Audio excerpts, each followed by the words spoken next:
আমি না একটা কথা কিছুতেই বুঝতে পারি না, আমার বাবা যে কিনা পান থেকে চুন খসলেই আমাকে কথা শোনায়। বোনেরা যদি লেট করে বাড়ি থেকে ফেরে, কার দোষ? রিনার দোষ। বোনেরা অনলাইনে শপিং করলেই রিনার থেকেই তো শিখেছে। খাওয়ার নষ্ট করলে রিনার দোষ, সব কিছু ওর থেকে শেখা। যত খারাপ কিছু হয় সব আমারই দোষ। আমি নাকি বাড়ির একটা কোনো কাজ করতে পারি না, তার জন্য আমাকে অল টাইম কথা শোনায় আমার বাবা। বাট মানে আমি না একটা কথা এটা বুঝতেই পারি না, যখন কেউ আমাকে দেখতে আসে, আমার বাবা একদম 360 ডিগ্রি ঘুরে যায়।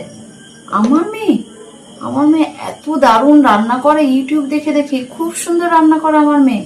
তার মায়ের দোকান, তার মায়ের শাড়ি দোকান তার মা চালায় নাকি? আমার মেয়ে একাই চালায় তো। আমার মেয়ে পাড়ার বাচ্চাদেরকে পাড়ার অনুষ্ঠানে নাচ শেখায়, খুব সুন্দর নাচ শেখায়, সবাই খুব প্রশংসা করে।